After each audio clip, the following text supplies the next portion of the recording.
ये है इंडिया, हमारा इंडिया। कौन सा इंडिया? हमारा इंडिया। और हमारी इंडिया में विभिन्न तरह के लोग हैं। कैसे कैसे? जो सड़कों पे भी चलते हैं, जो हवाई जहाज में भी उड़ते हैं, और ना जाने कहाँ कहाँ रहते हैं, कुछ ख्यालों में तो कुछ हिसाबों में, क्योंकि ये इंडिया है। और इंडिया में लोग अजीब अजीब तरह के होते हैं। कुछ हिप्पी बन के रहते हैं, कोई दाढ़ी बढ़ा कर रखते हैं, तो कोई सफ़ा चट, कोई कैसा। जी हाँ, जैसे हमारे कैरी मनाटी कहते हैं। हाँ, वही सूर वाली बात, बिल्कुल सही समझे भाई। लोगों की समझदारी तो यहाँ पे पता चलती है। कोई कितना चालाक है, कोई कितना समझदार है, वो टीवी फिल्में या आजकल के ज़माने में ऑनलाइन फेसबुक देख कर समझ आता है। और लोगों में सबसे खास बात कि वो त्योहारों पे ज़्यादा एक्टिव रहते हैं। त्योहारों पे क्या खरीदना है, क्या नहीं खरीदना, वो उन्हें सबसे ज़्यादा याद रहता है।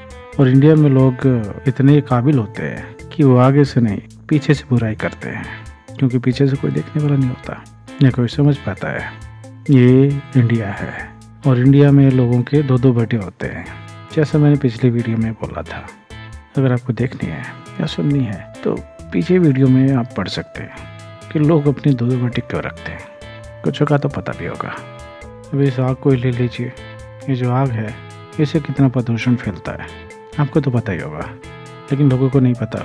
वो फिर भी जलाते हैं। शायद उन्हें पता है वो इसलिए जलाते हैं। उन्हें बस कूड़ा ख़त्म करना होता है। कूड़ा तो ख़त्म हो जाता है, लेकिन आपके लिए बीमारियाँ और कई सारी प्रॉब्लम होती है, और सारी चीज़ें रहती है और पहले से ज़्यादा हो जाती हैं।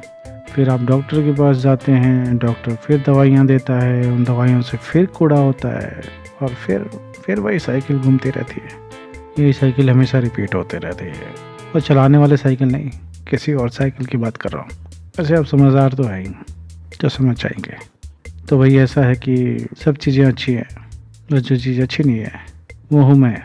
लेकिन सब चीज़ों में जो सबसे चीज़ अच्छी है कि हम ऐसे देश में रहते हैं जहाँ पे किसी चीज़ के लिए कोई पाबंदी नहीं है। जी हाँ, आप किसी का मर्डर कर देते हैं और आप बाइज्जत बरी हो जाते हैं, क्योंकि आपके पास पैसा है। आप सड़क के ऊपर कुछ भी रख के बेच सकते हैं, कोई दिक्कत नहीं है। क्यों? क्योंकि ये इंडिया है, और इंडिया में पैसा देकर कुछ भी करवाया जा सकता है। यहाँ पे पैसे की पूजा होती है भैया। जो हमारे हिंदुओं का सबसे बड़ा त्यौहार है दिवाली, हाँ दिवाली, वहाँ पे धनलक्ष्मी जी की पूजा होती है। लक्ष्मी जी की फ़ोटो के सामने पैसे को रखा जाता है। पूजा हर जगह होती है।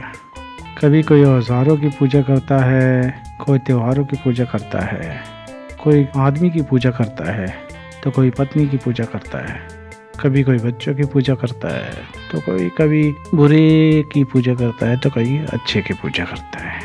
पूजा सभी की होती है। क्यों? क्योंकि ये इंडिया है। इंडिया में बाबाओं के भी कई प्रकार होते हैं। कोई मस्त नाथ है, तो कोई चोटी वाला है, कोई बूढ़ा है, कोई रोटी वाला है, कोई झंडे वाला है, कोई चिमटे वाला है। तो तरह तरह के बाबा होते हैं, क्योंकि ये इंडिया है। और इंडिया में हर जगह पूजा होती है। पूजा के नाम पे बलि भी दी जाती है। ये इंडिया है। यहाँ पे रोड भी गलियों की तरह होते हैं। गलियों से बस थोड़े से चौड़े होते हैं, बाकी गड्ढे एक जैसे ही होते हैं। पानी एक जैसा ही लगा होता है, लोग एक जैसे ही चल रहे होते हैं, और लोगों ने अपनी गाड़ियाँ घोड़े एक ही तरह से लगाए होते हैं, तो कोई ख़ास फ़र्क नहीं होता है। तो वहाँ भी ऊबड़ खाबड़ है, वहाँ भी गड्ढे हैं, वहाँ पे सब कुछ एक जैसा है, तो फ़र्क क्या है भाई? शहरों में रहने वालों के लिए तो बात ही कुछ हो रहा है। क्यों? क्योंकि शहरों में रहने वाले लोग, गलियाँ क्या होती है, कैसी होती हैं, कैसी होनी चाहिए, उन्हें कोई फ़र्क नहीं पड़ता। उन्हें कोई ख़ास ख्याल नहीं रहता। रेजिडेंस वेलफेयर ही उसका हिसाब रखता है। आपको कुछ नहीं करना, आपको सिर्फ पैसे देने हैं। लेकिन ये इंडिया है। यहाँ पे गलियाँ बनाने के लिए आम लोग पूरी ज़िंदगी मशक्क़त करते हैं। हो सकता है कि अपने जीवन काल में एक आध दो बार वो गलियाँ बनते देख लें, लेकिन पूरी उम्र बीत जाती है ऑफिस के चक्कर काटते काटते। क्यों? क्योंकि ये इंडिया है। ई रिक्शा के होने से लोगों की रफ्तार थोड़ी सी ज़्यादा हो गई है, लेकिन कोई ख़ास फ़र्क नहीं है। 10 रुपये में आप अच्छी खासी दूरी तय कर लेते हैं, लेकिन 10 रुपये अगर जब चक्कर ज़्यादा हो जाते हैं तो आपके लिए बहुत महंगा पड़ता है। आपको लगता है कि नहीं, अपनी गाड़ी सही है, लेकिन गाड़ी के अपने फ़ायदे हैं, ई रिक्शा के अपने फ़ायदे हैं। जब लंबा जाम हो तो अभी रिक्शा को छोड़ के कहीं और जा सकते हैं, मेट्रो पकड़ सकते हैं, किसी और तरफ से निकल सकते हैं, लेकिन अपनी गाड़ी में रहने का दुख या सुख अपनी गाड़ी को छोड़ के नहीं जा सकते। लेकिन क्या करें, अपनी गाड़ी को आप नॉर्मल जगह पे तो छोड़ ही नहीं सकते, तो सड़क के बीच में कैसे छोड़ेंगे। तो यहाँ पे ऐसा ही होता है। क्यों? क्योंकि ये इंडिया है। यहाँ पे महंगाई की मार और कुत्तों से प्यार दोनों लगभग बराबर सी चीज़ें हैं। क्योंकि आदमी कितनी ही मुफलसी में हो, कितनी ही दिक्कतें हो, वो त्यौहार तो मनाता है, और त्योहारों पे पूजा होती है, सबकी पूजा होती है। क्यों? क्योंकि ये इंडिया है और यहाँ पे सब कुछ पूजा जाता है, सब कुछ। कोई अपने गले की पूजा करता है तो कोई अपने लल्ले की पूजा करता है, लेकिन पूजा सभी की होती है, क्योंकि ये इंडिया है। यहाँ पे सब कुछ पूजा जाता है, सब कुछ।